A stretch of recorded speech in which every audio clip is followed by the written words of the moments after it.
Hello, hi guys! Magandang hapon sa inyong lahat.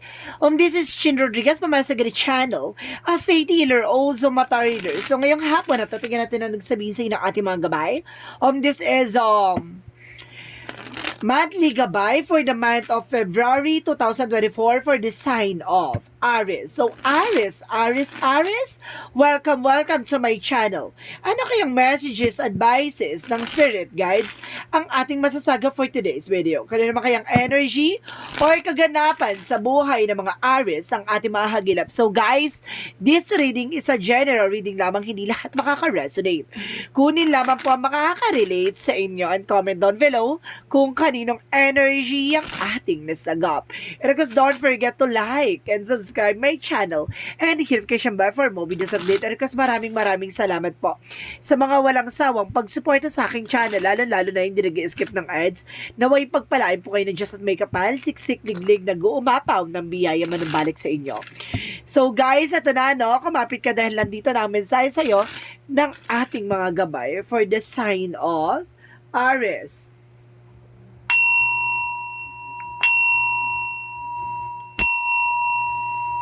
Angel Spirit Messages, give me an information. Ano kaya nga gusto sabihin sa'yo ng ating mga baraha? Tignan natin. So, there's a Four of Swords. So, there's an intuitions, no? Makinig ka sa intuition mo, makinig ka sa gut feeling mo. At the same time, kumbaga there's a sleeplessness or something, stress. Kumbaga sinasabi dito, guys, there's a fear din ako kumbaga may mga bagay na natatakot ka, no? Hindi naman kinakatakutan or something, natatakot lang. Parang ganun. So, because there's an Ace of Cups, so there's a new love life coming in for you. May bagong pag-ibig na papasok, no? So, let's see what is additional messages. So, there's a Nine of Pentacles. So, there's a blossoming abundance. So, ibig sabihin mo kung lalakas or lalago ng yung business or about sa finances. So, let's see. And because there's a Strength card. So, there's a strongest energy. Kumbaga, lakasan mo ang pakiramdam mo, lakasan mo ang lakasan mo ang loob mo, no? And because there's a temperance for a perfect timing, no? Kumbaga, may mga paalala sa iyo ang ating divine na kumbaga dadaan ka talaga sa tamang proseso, no? Kumbaga, kailangan mo lang mag-antay, no? At kumalma. Hindi ka pwede magpala desisyon or maging agresibo. And of course, there's a death card. So, there's an ending and a new beginning. May mga bagay na matatapos na dito at may mga bagay na magsisimula para sa'yo. So, let's see what is the Four of Swords.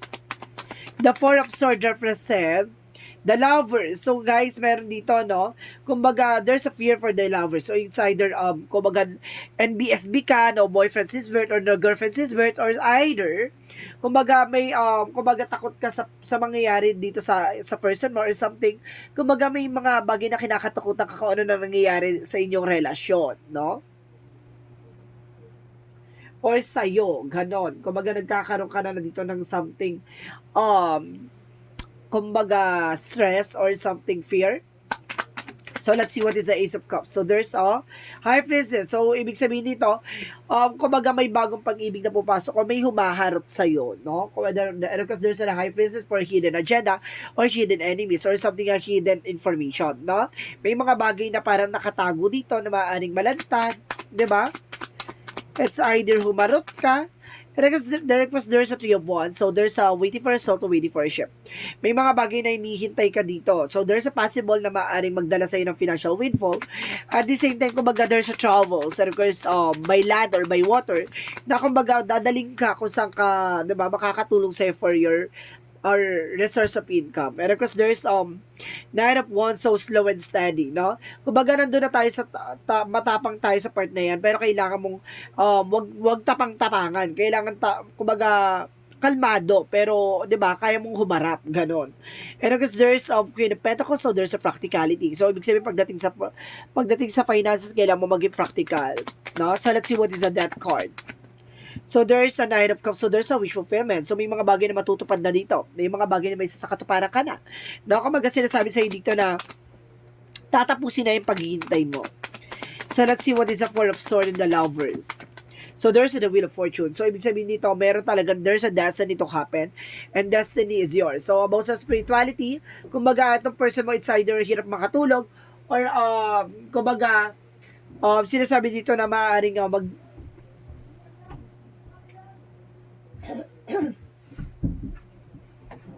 Okay, sinasabi na Wheel of Fortune na kumbaga sinasabi dito na may darating, no, na para sa'yo talaga. And of course, maaaring na dumating na.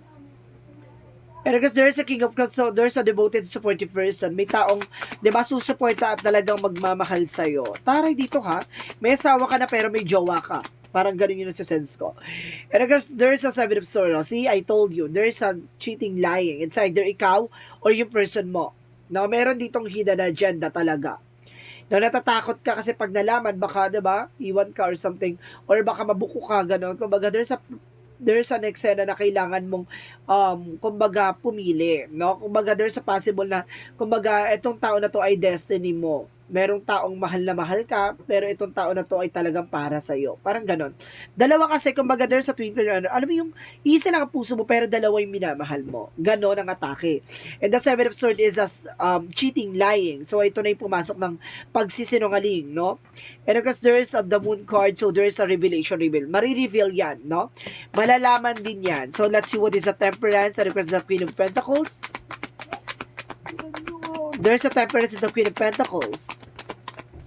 So, there is the Eight of Swords. O, sige, napapalibutan ka ng toxicities. Or either, baka may sumulsol sa'yo, kaya nagkaroon ng ganyang eksena, or may sumulsol sa person mo, or napapalibutan kayo ng toxicities, no? Toxic energy. So, let's see.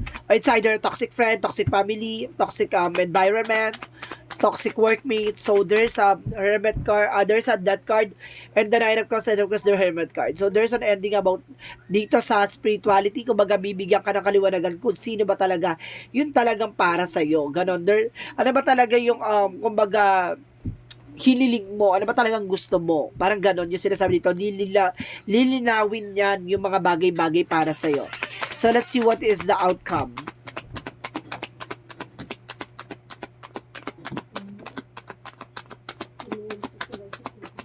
Huh?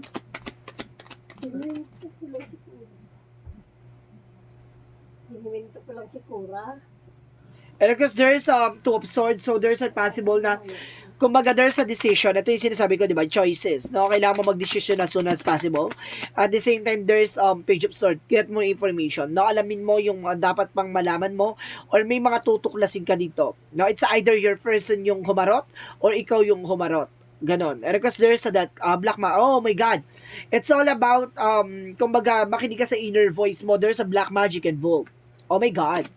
So, may taong gumawa sa'yo para lituhin or guluhin ka. And there's a possible that 10 of wands. So, si burden. Ngayon, nakakaranas ka ng burden. Or either, guys, hindi pa nangyayari sa iyo. Kaya ito parang paalala na sa iyo na be aware, no? So, let's see what is the outcome pagdating sa career. Sa career, there's a decaying man, no? Baguhin ang perspective, baguhin pananaw. May mga or mindset mo pagdating sa business. And of course, there's a Four of Pentacles. Protect your energy, protect your power, savings. Na masyado ka siguro nagiging magastos this past few months. Or this past few weeks, nagiging magastos kasi nasabi sa iyo, ngayong buwan na to, kailangan marunong ka mag-saving. So, let's see. Additional messages for love life. So, there's a Ten of Pentacles. So, there's a long-term success and long-term investment. Itong tao na to ay pang matagalan and the justice will be served. No? Kumbaga, it's either ikaw ang kakarmahin or yung person mo yung kakarmahin. There's a justice. Makukuha mo what you deserve. Na kumbaga itong justice is kumbaga makukuha mo yung deserve mo, it's either a negative or positive. Depende na lang yan kung ano yung magiging cause and effect or consequences mo. So let's see about naman sa health. So there's a Three of Swords. So see, there's a pain. Something pain. About sa health mo. About sa health mo, nagkakaroon ng pain. And there's a full card. So, ibig sabihin dito, it's either naloko ka or niloko mo. No? Kaya nasasaktan ka. Ganon. Kumbaga, din sa possible na parang pagdating sa puso mo, kumbaga nasasaktan ka, emotional ka ngayon.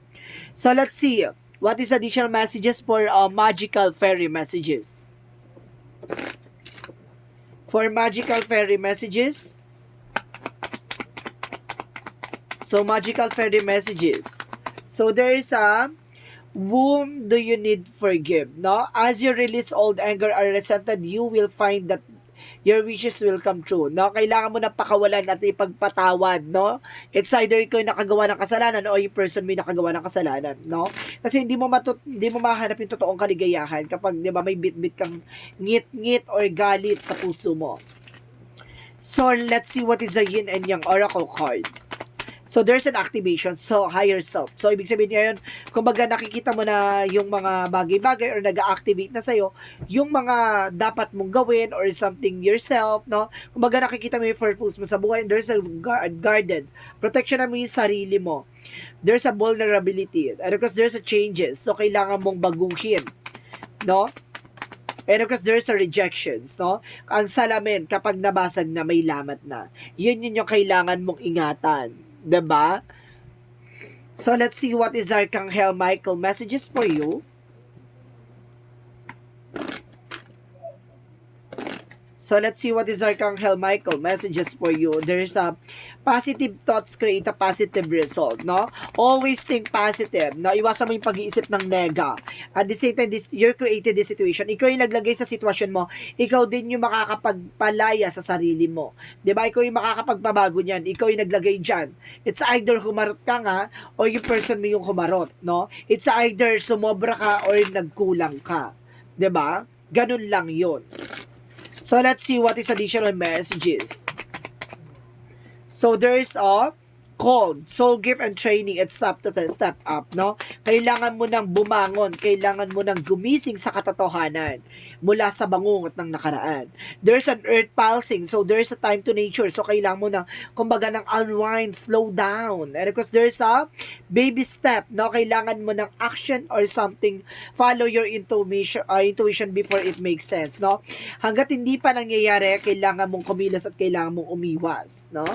So, let's see what is Archangel Raphael. So, prayer works, no? Kailangan mo magdasal na ilayo ka sa tukso, ilayo ka sa mga hindi magagandang eksena mangyayari sa buhay mo. So, there's a meditation. It's either kailangan mo rin mag-meditate nang sa ganun bigyang liwanag ang isip at ang iyong katawan at ang iyong kalusugan para sa iyong kagalingan. So, let's see what is the Romance Angels. Pagdating sa Romance Angels, guys, there's love yourself first. So, kailangan mo mahalin muna yung sarili mo.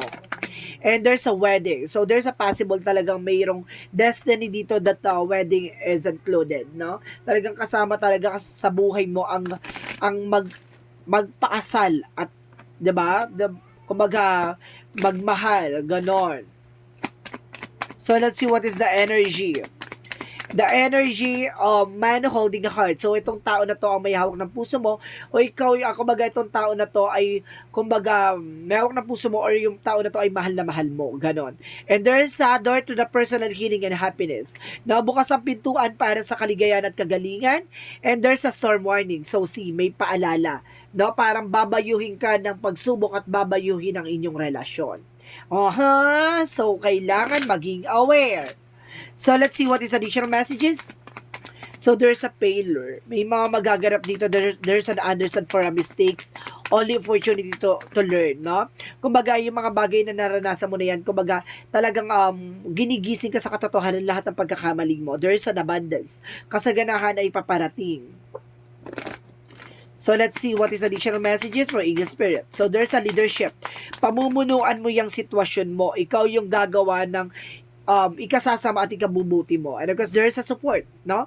Sinusuportahan ka ng ating angel spirit, guys. No? Ginagabayan ka. So, let's see what is additional messages.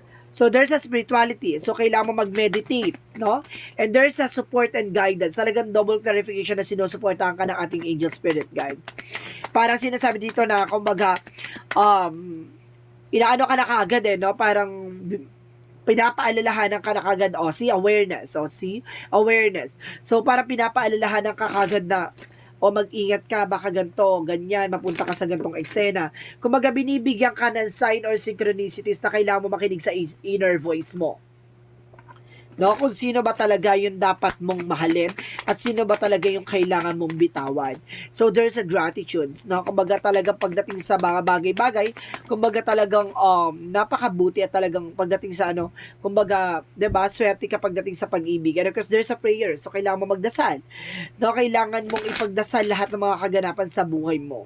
Lalo-lalo na yung mga hindi magagandang eksena na ilayo ka sa tukso o anumang kapahamakan o anumang kumbaga hindi magandang sitwasyon na mararating mo. And of course, sinasabi dito, your hard work is paying off, no? Lahat ng mga pinagtrabahuhan mo, lahat ng mga ginawa mo ay may kabayaran. And what you need to release. Ano ba yung kailangan mong alisin, no? Yung temptation or something negativity or toxicities around you. Maraming sulsol, maraming buyo, maraming mga tao sa paligid mo na itutulak ka para sa ikapapahamak mo, kaya makinig ka. So let's see what is the Jesus loving quotes. For Jesus loving quotes is, I will not leave you comfortless, I will come to you. So, ibig sabihin dito, hindi ka iiwan ni God ng luhaan o hindi ka hayaan ni God mapunta sa hindi magandang eksena. Kumbaga, ibibigyan niya kanya ng babala o ibibigyan kanya ng signs para mag-take ng action or gumawa ng eksena na hindi ka mapunta sa alanganing sitwasyon. So, let's see what is the angel's answer. So, it's up to you. So, ibig sabihin, nasa sa'yo pa din. Helpful people, maraming tutulong sa'yo, no? Nagabay, and there's a compromise, no? Kumbaga, sundin mo yung ano yung pinangako mo, diba? So, let's see. Baka may pinangako or may pinagkasunduan, so yun ang kailangan mo panghawakan. So, let's see what is the angel's answer. So, there's a 2, I am diplomatic. So, yun yung sinasabi. You have a great talent for finding solution. Your intuitive and unbiased nature allow you to see all sides of any situation and advise others towards the most fair and beneficial outcome. So, ibig sabihin dito masyado kang kumbaga diplomatic nga. So, patas ka pagdating sa mga bagay-bagay. Ayaw mo na nanlalamang, ayaw mo na kumbaga sinasapawan. So, bagkos gawin mong kumbaga yung ganyang attitudes mo, i-apply mo sa sarili mo. Kasi may mga bagay dyan na parang susubukin ka talaga ng temptation. So, dyan ka, susubukin kung hanggang saan yung pangahawakan mong pagiging diplomatic mo. So, let's see what is additional messages of life. So, there is for the inner selves. The inner sense, sinasabi dito, today as I quiet the noise of my mind, I become aware of the voice of my heart. I listen closely for the inner voice. I trust myself and develop confidence in my intuition. My inner truth is divine truth. I allow it to influence and guide me every day. So, ibig sabihin ngayon, kumbaga, eto guys, parang sinasabi ng messages of life at sinasabi ng ating baraha sa unang pahina pa lang na, kumbaga, makinig ka sa inner voice mo. Bibigyan ka ng signs or babala ng ating angel spirit. Kailangan mo makinig para hindi ka malagay sa hindi magandang sitwasyon. No? Susubukin kang kumbaga linlangin o susubukan kang buwagin o susubukan sirain ng mga tao sa paligid mo. Magpapasira ka ba o magpapalinlang ka ba? Ganon. Nasa sayo yan. So, this is the monthly gabay for the month of February 2024 for the sign of Aries. So, Aries, maraming salamat for this wonderful reading. So, once again, this is Chin Rodriguez, Mamasagari Channel, a faith healer, also Mata reader. And of course, guys, this reading is a general reading lamang. Hindi lahat makaka-resonate. Kung lamang pa makaka-relate sa inyo and comment down below kung kaninong energy ang ating nasagap. And of course, don't forget to like and subscribe my channel and i-notification bell for more videos update. And of course, maraming salamat po sa mga walang sawang pagsuporta sa aking channel. Lalo na hindi nag-skip ng ads na way pagpalike ka ninyo sa may kapal. Siksik dingling nag-uumapa ang biyay man balik sa inyo. And of course, guys, maraming salamat po sa mga nag-share sa akin sa mga uri na social media platforms. Maraming salamat po. And see you in the next video. Bye-bye and babush!